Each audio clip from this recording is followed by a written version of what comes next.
چاہیے تھا، شاید آپ کو جواب پہلے ہی مل جاتا اور ہمیں آپ کو یہ سب یاد کرانے کی ضرورت ہی نہ پڑتی۔ بہرحال بات کرتے ہیں زید حامد صاحب سے، سینئر تجزیہ کار ہیں۔ زید حامد صاحب، اسحاق ڈار صاحب نے مثال دی ریاست مدینہ کی، سرکار دو عالم صلی اللہ علیہ وسلم کے اسوہ حسنہ کی، بڑی اچھی بات ہے، بہت خوبصورت ہے، لیکن اس دوران اور اپنی ذاتی زندگی ان کی دیکھیں تو آپ کے کیا خیالات ہیں اس سارے معاملے پر؟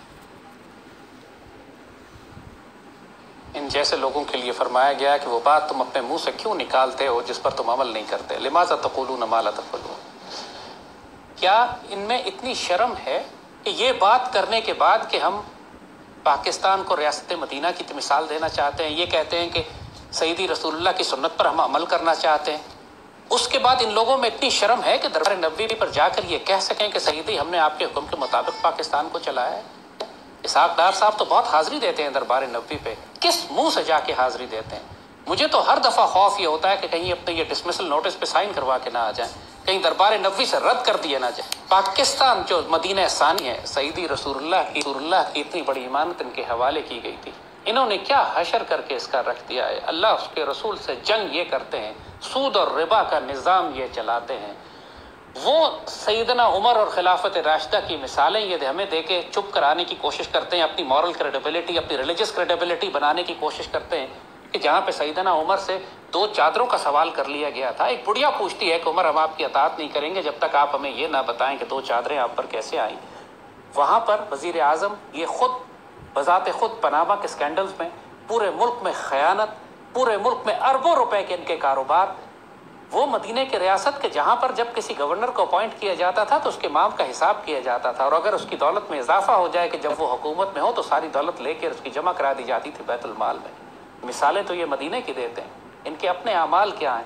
اس سے ہمیں خوف آتا ہے، استغفر اللہ رب العالمین، کہ یہ انجان لوگ نہیں ہیں، یہ سب کچھ جانتے ہیں کہ اللہ اس کے رسول نے حکم کیا فرمایا ہے، یہ اپنے اوپر ایک حجت مکمل کرتے ہیں، عذاب در عذاب میں اپنے آپ کو داخل کرتے ہیں، کل یہ اللہ اس کے رسول کے دربار میں کہہ نہیں سکیں گے سیدی ہمیں معلوم نہیں تھا۔ یہ تو مثالیں دے دے کر مجھے اور آپ کو سمجھاتے رہے کہ ہم تو مدینہ کی ریاست کی طرح ہے اپنے نظام کو۔ ان للہ، حضور صلی اللہ علیہ وسلم کی مثال دینا تو اچھی بات ہے ویسے، تاکہ شاید کسی دن اس پر عمل بھی ہو سکے۔ آپ کو ایسا کب ہوتا نظر آ رہا ہے کہ اس پر عمل بھی ہو؟ عمل یہ نہیں کریں گے، کر سکتے نہیں۔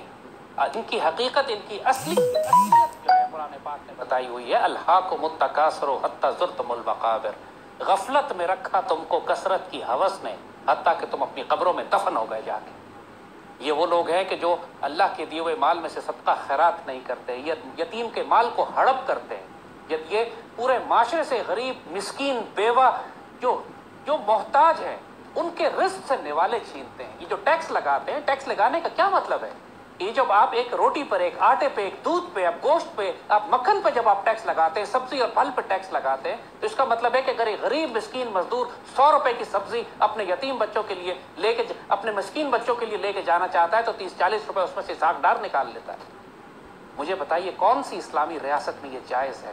یہ حرام در حرام جو ٹیکسز لگاتے ہیں، ابھی بجٹ میں جو انہوں نے لگایا، سیدی رسول اللہ نے فرمایا حدیث شریف جن کے مفہوم ہے کہ سب سے ناپاک اور پلید اور بدترین لوگ وہ ہیں جو مسکین عوام پہ ٹیکسز لگاتے ہیں، ناجائز ٹیکسز لگاتے ہیں۔ انہوں نے کب زکوٰۃ کا نظام نافذ کیا ملک میں؟ اگر زکوٰۃ کا نظام یہ نافذ کریں تو ان کو یہ سینکڑوں اپنے سیلز ٹیکس اور جی ایس ٹیز اور یہ ہزاروں ویلیو ایڈڈ ٹیکس اور پراپرٹی ٹیکس اور سیل ٹیکس کچھ نہ لگانا پڑے۔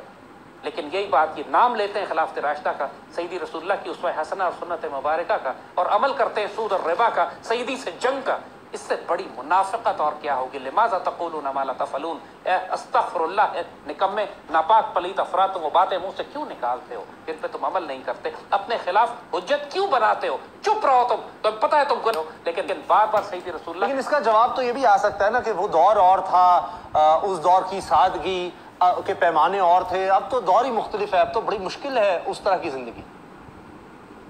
دیکھیے، ان للہ و انا الیہ راجعون، ہم یہی کہیں گے، ہمارے حکمرانوں کا المیہ یہی ہے۔ آپ کو یاد ہے پچھلے دنوں ممنون حسین جو آپ کے صدر تھے، انہوں نے یہ بات کہی، علماء سے کہا تھا کہ گنجائش نکالیں، کوئی فتویٰ دیں کہ ہم سود کو حلال قرار دے دیں۔ ان حکمرانوں کا عالم یہ ہے، بدنصیبی یہ ہے کہ یہ شریعت نافذ کرنا نہیں چاہتے، نعوذ باللہ۔ یہ اتنی جرت تو ان کے منہ میں ہے نہیں کہ کہہ دیں کہ ہم